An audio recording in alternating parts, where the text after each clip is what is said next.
Voilà, alors je vais vous montrer. Quand Jean-Christophe souhaite dormir, il est obligé de revêtir un drôle d'équipement. Je mets le masque sur mon visage, comme ça.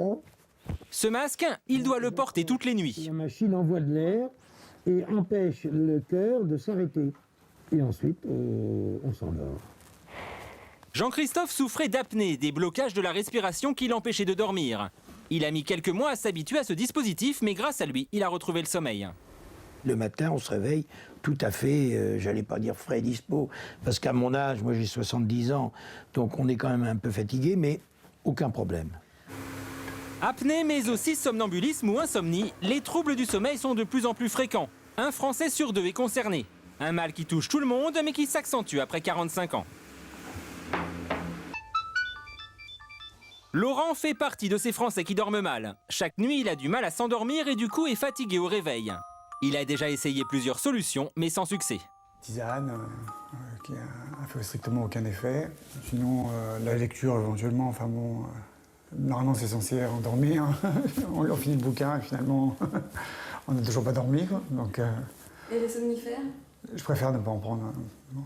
Oui. Pour arriver à mieux dormir, Laurent a fait appel à Olivier Follin, relaxologue et sophrologue. Selon ce spécialiste, quelques gestes simples peuvent suffire à retrouver des nuits réparatrices, en commençant par la chambre. Comme vous pouvez le voir, je vous ai dit que j'ai passé une nuit assez agitée. En effet, c'est assez intéressant parce que moi j'aurais tendance à dire peut-être vous avez eu trop chaud cette nuit. Là on a peut-être déjà une première explication, donc c'est du duvet d'oie, oui. Donc c'est thermorégulant, c'est très bien. Par contre, elle est épaisse. Donc là je vous recommande fortement de passer à une version été, donc c'est-à-dire une couette qui fait entre 50 et 100 grammes par mètre carré.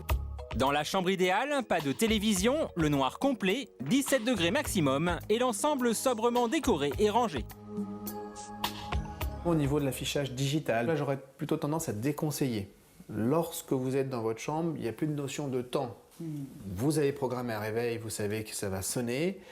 Et maintenant quand vous dormez, c'est-à-dire ne pas avoir tendance à vous réveiller et regarder l'heure qu'il est. Mais pour Olivier, inutile d'attendre le moment du coucher pour se préoccuper de sa nuit. Tout se joue dans les heures qui précèdent et il va vite se rendre compte que Laurent commet quelques erreurs. Le matin, vous prenez plutôt une douche chaude ou froide et le soir également? Plutôt chaud, plutôt froid? En général, c'est plutôt chaud tout le temps. Donc... Chaud tout le temps. La douche du soir, faut pas forcément qu'elle soit très chaude. C'est vrai que c'est un côté relaxant qui peut être intéressant lorsqu'on prend un bain, mais 2-3 heures avant de s'endormir. Par contre, avant d'aller dormir, c'est une douche plutôt tiède qu'il faut prendre. Autre source d'erreur pour Laurent, l'alimentation. Donc je peux très bien manger effectivement du cassoulet ou... Je dirais que le cassoulet, c'est pas conseillé puisque c'est un petit peu trop riche et trop lourd, surtout à digérer. En résumé, alcool, soda, fruits vitaminés sont à éviter. Pas de café non plus après 14 heures. En revanche, bananes, dattes et certaines épices comme la cannelle sont plutôt conseillées. Vraiment, je faisais un peu les choses de travers, hein, il semblerait que... Donc on va rectifier tout ça. Ouais, d'accord, merci. Je vous raccompagne à la porte. En plus de ces conseils, Olivier propose à la vente quelques produits pour améliorer les nuits de ses patients. Alors là, par exemple, nous avons un réveil biologique. Vous avez un bracelet que vous mettez sur le poignet et pendant la nuit, donc, il va enregistrer vos cycles de sommeil. Exemple, si vous devez vous lever à 8 heures, ce réveil ne sonnera que lorsque vous serez dans une phase de sommeil léger, soit jusqu'à un quart d'heure avant ou après 8 heures. Et pour un réveil encore plus naturel, il y a le simulateur d'aube. Les personnes qui sont habituées à ce type de réveil, quand par exemple l'ampoule lâche, c'est la catastrophe. Et même pour les ronfleurs, Olivier a une solution. Un dentier souple qui maintient la mâchoire en avant, libérant ainsi le passage de l'air et évitant les ronflements. Au niveau du ou de la partenaire, il y a un changement véritable. De 70 € le dentier à 250 € le réveil, Olivier en a pour tous les budgets. Mais pour certains, ces outils ne suffisent pas. C'est le cas de Marcel, 56 ans. Depuis 5 ans, il est constamment fatigué. Plusieurs fois dans la nuit, je me réveille, je me rendors. Dans la journée aussi, je m'endors.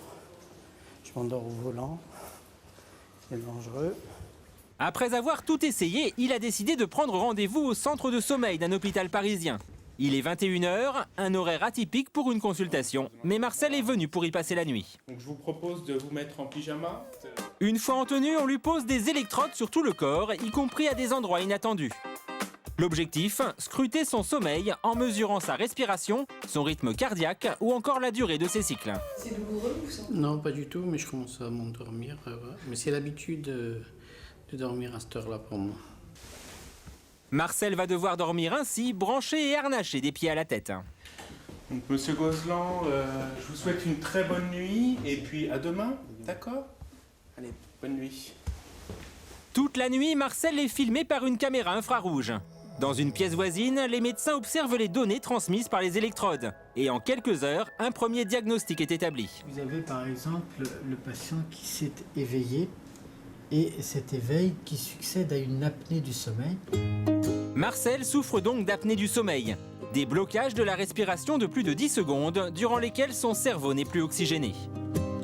Pour chaque trouble du sommeil, le centre propose des traitements adaptés. Des traitements tels que la luxthérapie, donc la lumière par haute intensité, des prises en charge psychologiques, la sophrologie qui permettent d'obtenir une relaxation chez les patients qui sont insomniaques depuis longtemps. Dès demain, Marcel pourra, s'il le désire, suivre un traitement, mais pour le moment, sa nuit à l'hôpital s'avère réparatrice.